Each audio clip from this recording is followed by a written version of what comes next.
curriculum night. This presentation will be recorded and placed on the school website. So if you don't want your face to be seen, please turn off your camera before we begin.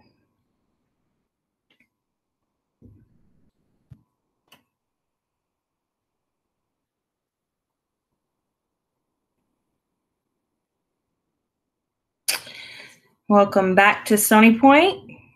I'm sure you've been around. The schools pick up. If you haven't picked up, you have things to pick up.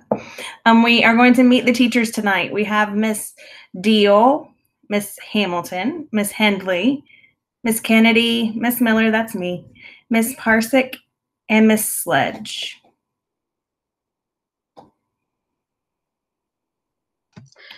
Hello, parents. It's good to have you here and see some of my parents from my class. So good to see you. I'm going to go over, first of all, our reading, writing, language. In reading, it's divided up into 4 modules. And of course, right now we're in module 1, Under the Sea. This is all things about the ocean, sea creatures. We do the tsunami, Titanic. The kids usually really enjoy this module. Module 2 is outer space, and as you can imagine, it has to do with the planet, sun, moon, all of those things. Module 3, A New Home. This is about immigration. We cover Ellis Island, Angel Island, and then in Module 4, Artists Make Art. We do a lot of biographies, but we really focus on artists from the early part of the century. Okay, in reading, when you see RL on the standards, those are our literature standards. Those are the ones that are mostly fiction genres. They are going to learn how to ask and answer questions, retell, give the central message, character traits, context clues, compare and contrast. If any of those sound foreign to you, you can ask us and we can explain those further to you. Reading informational, if you see IR standards, these are the ones that are for nonfiction passages. And again, they're learning to ask and answer questions. Not only do we want them to be able to answer questions, we want them to be able to formulate questions from what they've read. What are they wondering about? What kind of questions can they come up with? Main ideas, supporting details, cause and effect, context clues, and text features. That's like title, headings, charts, all of those things. Then in language, we do figurative language, which is literal versus non-literal. That's like your idioms, similes, metaphors, etc. Parts of speech, of course, is nouns, verbs, adjectives, and so on. And then we work on capitalization, punctuation, how to use quotation marks, and cursive writing we use also. For writing, we cover 3 main writing genres. We do narrative, which is more them telling about a real life experience, or it can be a made up one, but it's usually a more descriptive writing. Then we have opinion writing, of course, where they're going to try to persuade, and sometimes it's just giving an opinion and backing it up with facts to try to persuade. And then informative, of course, is like almost like a research type writing where they're going to do some research and then put it together into a paper. And of course, we go through the writing process, how to brainstorm, pre-writing things, how to edit, revise, and then their final draft. And I mentioned cursive before as well. I'll turn it over to whoever's doing math. Hi, everybody. I'm Ms. Parsick, and before I speak to you about math, science, and social studies, I just want to turn your attention to the chat box. Mrs. Deal has posted a sign-in link. It's a form that I'll give you a minute or 2 to fill out. Just click on the link. You'll fill in your parent information and be able to choose who your child's teacher is, so that we have an accurate record of who has attended tonight. So I'm just going to give everybody a couple minutes to fill out that form before I get started with math.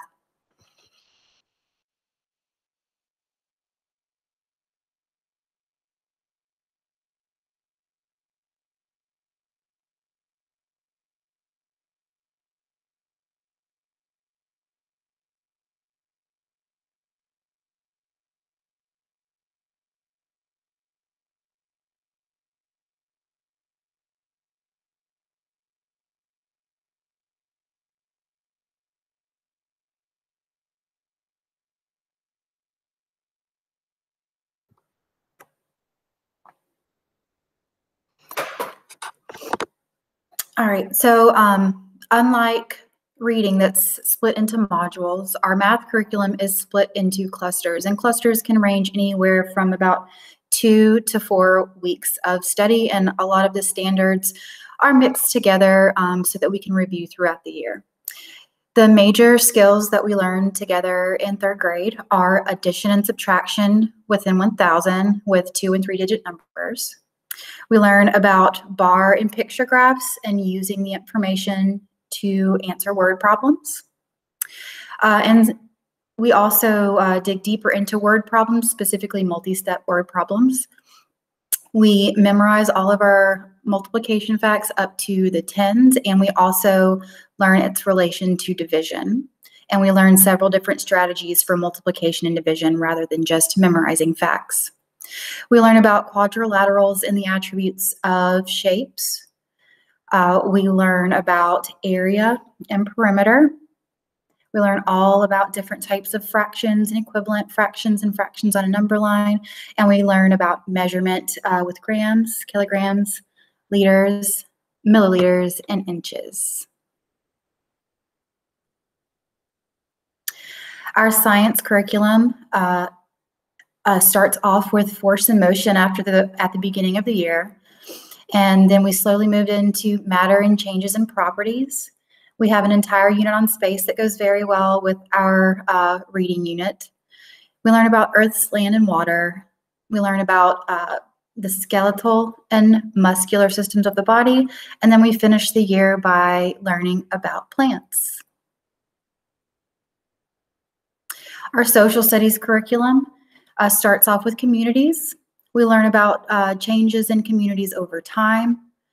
We learn all about geography and location. We learn about economics, like needs and wants and supply and demand. We learn about local government and various cultures.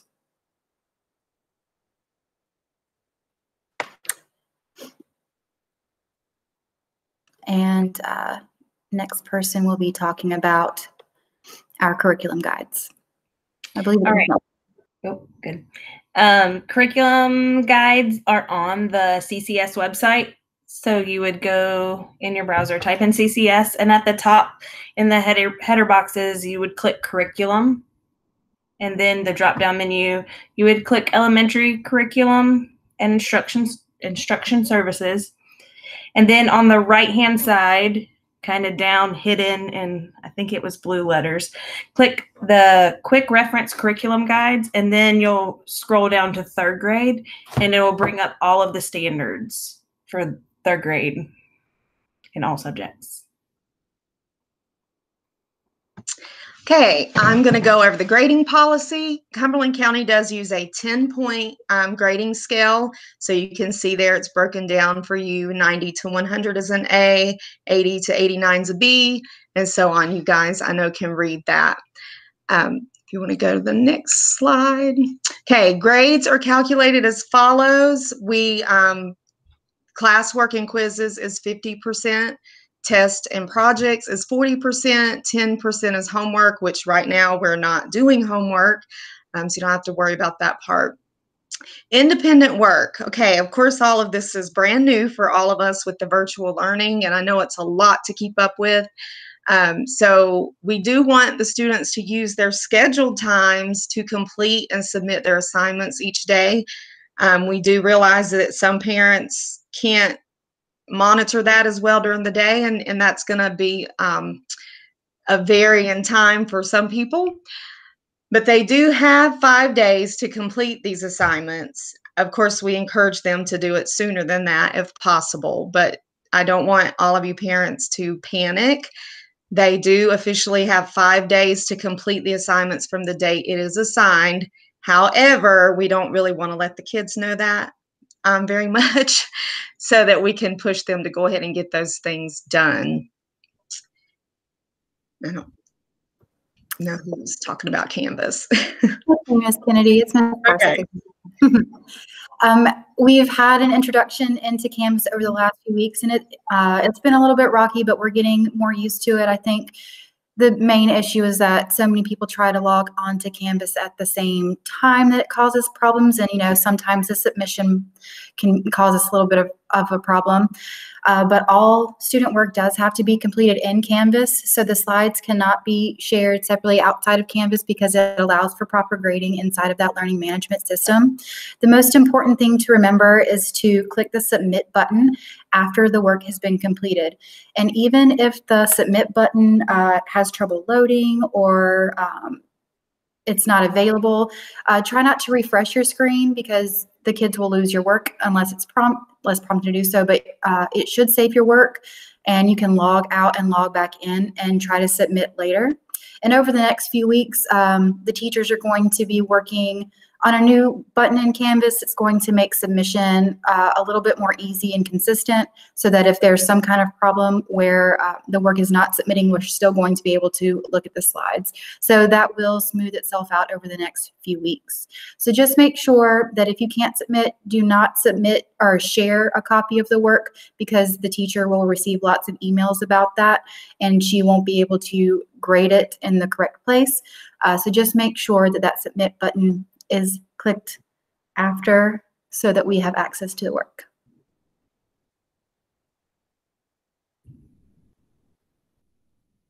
And we can open up the floor to anybody who has questions and we'll try to help you as best we can.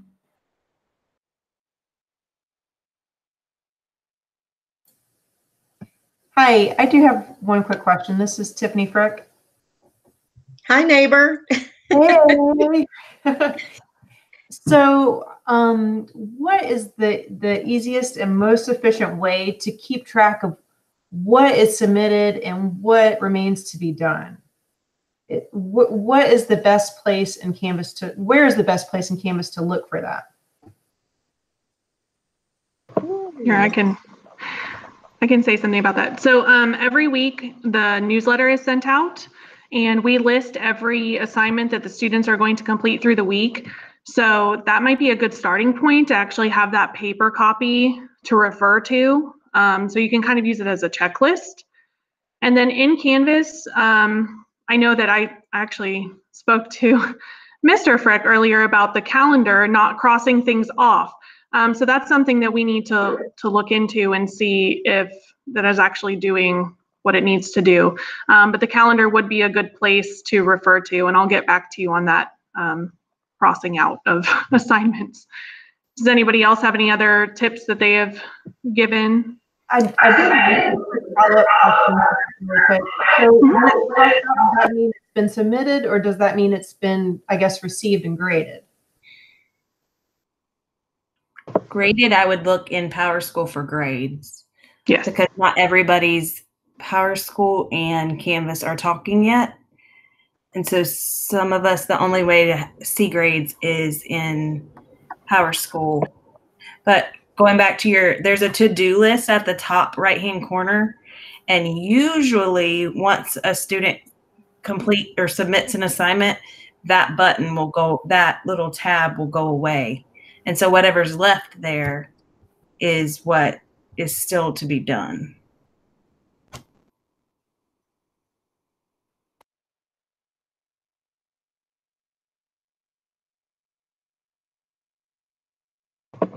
I'll follow up with you about the crossing off on the calendar because I'm not 100% sure if it's once they click that submit button or if it's when it passes the due date or if it's when we grade it. This is new management system to us too. So I'm definitely going to look into that and I won't forget about your question. Ms. Frick, don't feel bad because I was checking today also for my daughter and there were some things I clicked, it said to do. And then when I clicked on it to see it, it said she'd already submitted it, but it was still under the to-do list. So like you said, we're still learning all of this too. So hopefully you can press the X button and make it go out of the to-do list. Like if you go up there and you find it that she's already I did that, Ms. Miller, I did that and it like came back. It was weird. I don't know. Because whenever I do it for Henley, it does go away. Yeah, it didn't. So we have the same question as you. That's right. That's kind of where I was looking, and it seemed like the most common sense place to look for, I guess, for each subject all in one place. But I wasn't sure if that was the best way to do it or not. So We do have a question in the chat box for what is our district code in Power School. And I do see your comment about Mrs. Goodman's class. I'll go ahead and add that to the spreadsheet afterwards. Thank you for letting us know. So the district code in Power School, when you log into the app on your phone, you can search for the code. You don't have to know it. So you will search for Cumberland County Schools and it will automatically populate. No, it will not. No, it will not. Straighten them out. Oh, I'm sorry. It does for me, Miss Reese. Yes. Yes, it is. I downloaded it, and I have the 5th grade meeting going on right now too. So I'm trying to listen to both. Okay. And 5th, why they're all scheduled at the same time is beyond me. But they gave the code and said it was hold on. Said it was LPHK, but that wasn't working for mine. And I know Miss Kara said if your kid is logged in, you can pair it up if you download the app. But I have the app downloaded and I don't see anywhere where it says like pairing or anything like that. So I'm not sure. Okay. Miss Hamilton That's just sent a interesting. text. I'm sorry, Miss Steele. No, Miss that's okay. Hamilton just sent a text and said the district code for Stony Point is 434. No, I thought it was I letters. don't know if that's. So I'm not sure, but I'm just relaying that message. She said she did find it when she searched Cumberland County Schools. It should, I believe it's letters. So when and I already have mine set up for my 2 kids, so I would love to help more and say what it actually is. But when you go in there, you should have the option to search for the county. And we can also find out that letter code for you if that's not working for you. Did anybody else have any questions, either in the chat box or if you're brave and would like to unmute?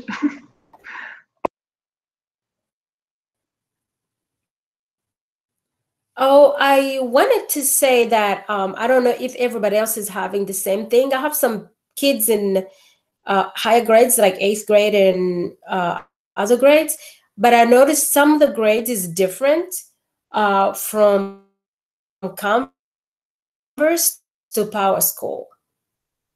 Has anybody had an issue?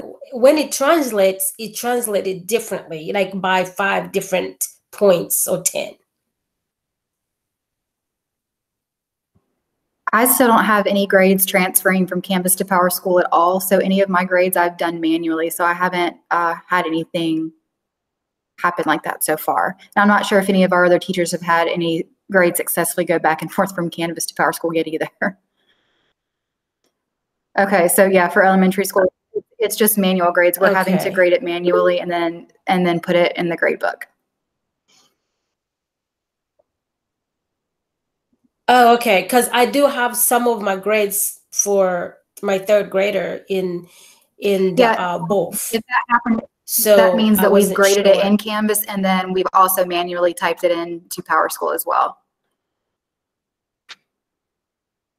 Oh, okay. All right. You're Thank welcome. you. I would say at this point to depend more on Power School than Canvas, because I will use my own children as an example. So in one of my daughter's classes, she has like a 137%, but that's not her real grade. She really has a 92. So it's not transferring properly, it seems like right now. So your best bet is to make sure that you have that Power School access information from your child's homeroom teacher and to make sure you download that app, because that will be your best friend from 3rd grade all the way to high school.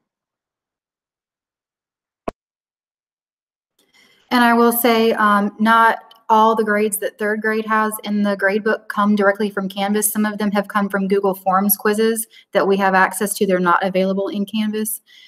So yeah, definitely check out Power School before anything else.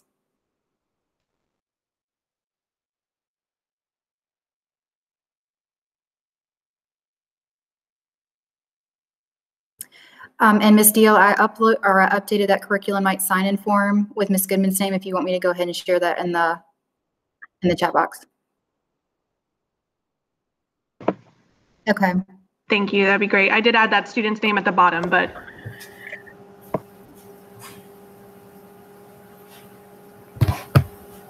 And it looks like we only have about 13 people who have responded to that form. So if you have not signed in, go ahead and check the chat box for the sign-in form so that we know who attended this evening.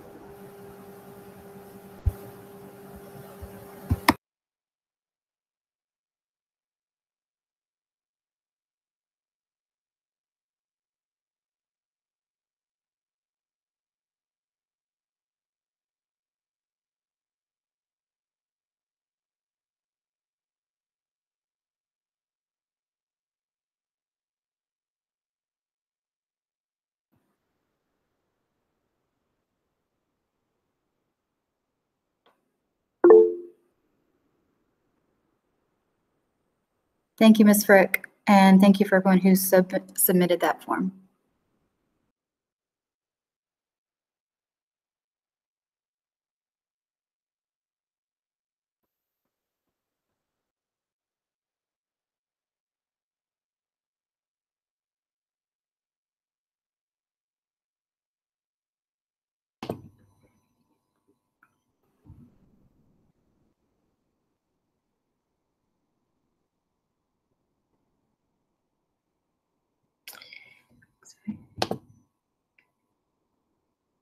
If we don't have any more questions, since I opened this up, I'll close this out. We appreciate you coming. We appreciate you bearing with us. We know that we don't have all the answers. We wish we did too. And if you have any questions, you can let us know, email us, remind, and we will try our best to get you your answers. And just thank you. And we'll see you tomorrow morning. Thank you for being here, everybody. Thank you. Thank you. Bye. Bye. Bye.